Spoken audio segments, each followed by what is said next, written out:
আপনাদেরকে একটা ছোট্ট কারগুজারি শোনায়, আপনাদের দিল কেঁদে দিবে। 2016 সালের ঘটনা। তখন ঢাকায় মোহাম্মদপুর আমি খতমে তারাবির জন্য 2 জন হাফেজ নিয়োগ দেওয়া হবে কেন্দ্রীয় মসজিদে।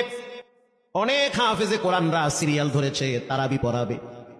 কার মনে না চায় এত বড় এক মসজিদে আমি যদি চান্স পাইতাম তো আমার কপালটা খুলে যেত। শুক্রবার দিন সবাই দরখাস্ত রাখলো, ইন্টারভিউ শুরু হয়ে গেল। পরের জুমায় অসংখ্য ছাত্রদেরকে দেখছি খতমে তারাবির জন্য ইন্টারভিউ সিরিয়াল দিয়েছে। ইন্টারভিউ বোর্ডের ভিতরে আমি ছিলাম। কয়েকজন হাফেজকে আমরা সিলেকশন করছি যে এদেরকে নেওয়া হবে। এদের তেলাওয়াত সুন্দর, পড়াও বড় মজার। আমরা কাগজগুলো এক জায়গায় জমা করছি।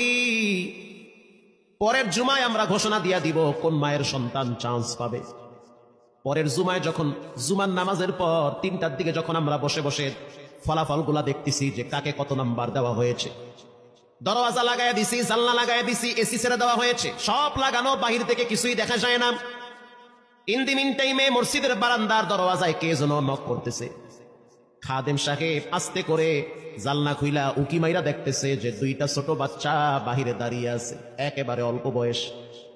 খাদেম প্রশ্ন করলো, তোমরা কারা, কেন আসছো? বলে, আমরা 2 জন আসছি খতমে তারাবির ইন্টারভিউ দেওয়ার জন্য।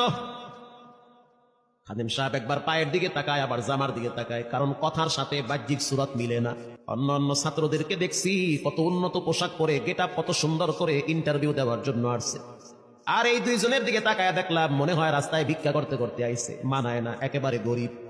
খাদেম বলল, ইন্টারভিউর ম্যাচ শেষ, চলে যাও বাড়িতে, নেওয়া হবে না। যাদের ব্যাপারে পরীক্ষা নেওয়া হয়েছে তাদের ব্যাপারে ঘোষণা দেওয়া হবে। বাচ্চা 2টা নাসরবান্দা বলতে আছে, আমাদের তো টাকা নাই যে আমরা ভাড়া দিয়ে এখানে আসবো।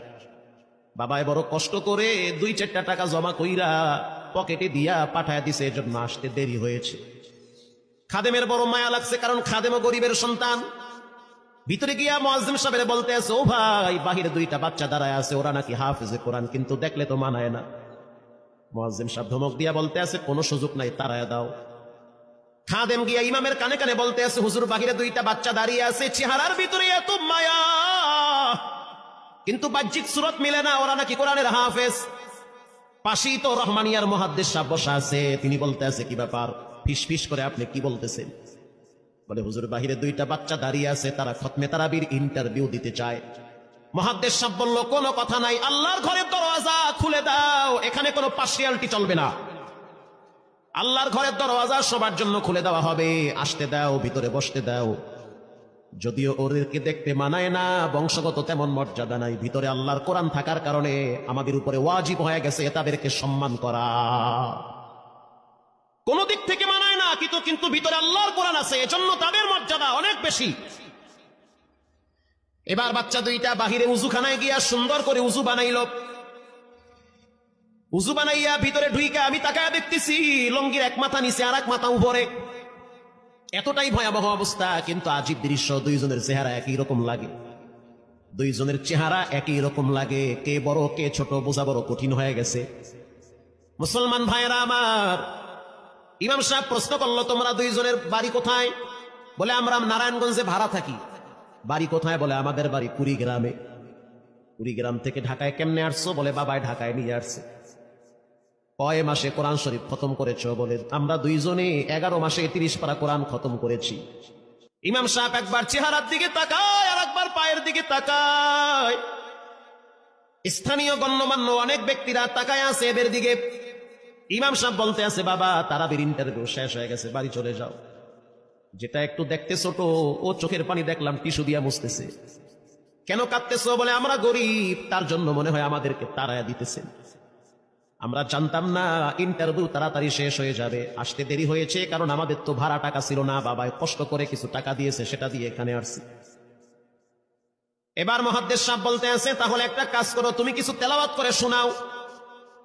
2 জনেই উত্তর দিল যে, আমরা তেলাওয়াত করলে তো আর নিবেন না, আপনারা প্রশ্ন করেন, আমরা 2 জনে উত্তর দিব। আমি তো আশ্চর্য হয়ে গেলাম, জীবনে কত হাফেজ দেখছি, এরকম হাফেজ দেখি নাই।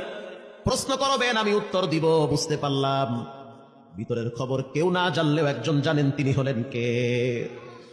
মুহাদ্দিস সাহেব বলতে আছে, বাবা, প্রশ্ন করব, ঠিক আছে, তোমাদের মন মতো একটু তেলাওয়াত করে শোনাও। তেলাওয়াত যদি মানসম্মত হয় তাহলে ইন্টারভিউ নিব, যদি না হয় তাহলে ছাঁটাই করে দিব। এবার ছোট যেটা সেটা তেলাওয়াত শুরু করলো সূরা তাহা থেকে।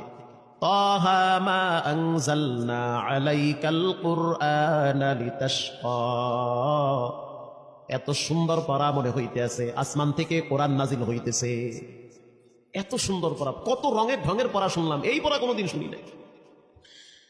আমি তাকায় দেখলাম স্থানীয় টিউনো সাহেবের চোখের পানি বায়া বায়া পড়তেছি, ইশারা দিতে আছে আরো তেলাওয়াত করতে বলেন। এই পড়া তো শুনলে আমার দিলের ময়লাগুলা কাটে।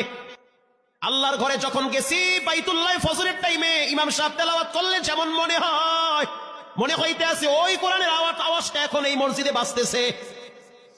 ছোট বাচ্চাটা তেলাওয়াত করলো, বড় সন্তানটাও তেলাওয়াত করলো। এবার যারা হাফেজ সাহেব ছিল তারা প্রশ্ন শুরু করলো, যেখান থেকে প্রশ্ন করে পৃষ্ঠা ঠেকায়া দেয়, একটা জায়গায়ও আটকাইতে পারে না। এমনকি বাচ্চা দুইটা এটাও বলেছে যদি আপনাদের যদি ধৈর্য থাকে তো আমরা দুইজনে পুরা 30 পারা এখানে এক দাঁড়ানে পড়ায়া দিব, আশা করি একটাও বাঁচবে না। এত সুন্দর পড়াশোনার পরে মোতাল্লি সাহেব বলল সব বাদ, আমার কাছে এই দুইজনই পছন্দ হয়েছে। এই দুইজন রে মোতাল্লি সাহেব দাঁড়াইতে পারে না, হুইল চেহারে বসে থাকে, কাছে ডাইকা বুকের সাথে জড়ায়া ধরছে আর বলতে আছে আল্লাহ, এমন একটা সন্তান যদি আমার থাকতো জীবনটা ধন্য হয়ে যেত, আমার মৃত্যুর পরে একটু হইল তারা কোরআন তেলাওয়াত করতে পারত। নিয়োগ হয়ে গেল, তারাবি শুরু হয়ে গেছে। মোহাম্মদপুর থানায় গিয়ে খবর নিয়ে দেখে অনেক পুলিশরা এই বাচ্চার পিছনে দাঁড়ায় দাঁড়ায় নামাজ পড়ে চোখের পানি ছেড়ে কেঁদেছে।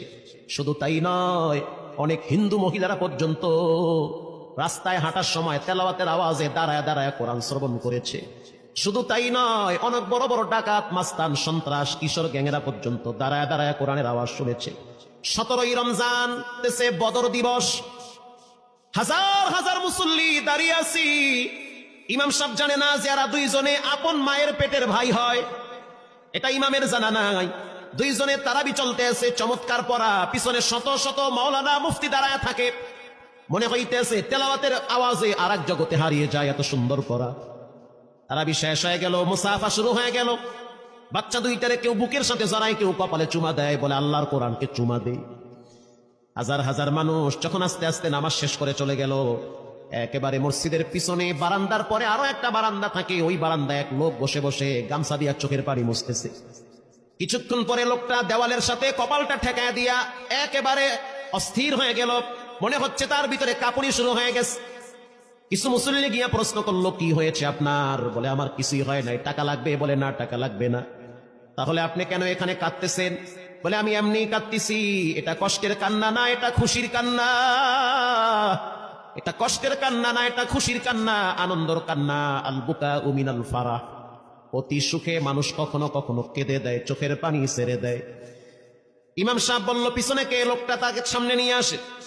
এবার লোকটাকে যখন কিছু দূর সামনে আনা হইল, ওই বাচ্চা দুইটা মসজিদের ভিতর থেকে দৌড় মাইরা গিয়া বলতে আছে, এই লোকটা আমার আব্বা, ইনি আমার আব্বা হয়।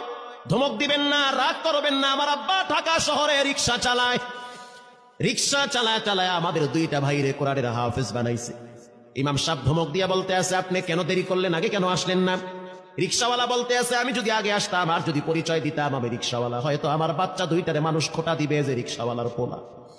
এজন্য আমি আসি নাই। দূর থেকে নামাজে কোরআন তেলাওয়াত শুইলে আবার আস্তে করে দূরে চলে যাই। মাঝে মাঝে বাচ্চা দুইটার সাথে দূর থেকে আইসা দেখা করি। এটাই হলো কোরআনের বরকত। পরে শুনতে পারলাম এই বাচ্চা দুইটার মাও নাকি গাড়ি অ্যাক্সিডেন্টে মারা গেছে। লাশ পরে আছে সেই কুড়ি গ্রামে। একটা ছেলের নাম জুবায়ের আর একটার নাম হলো তালহা।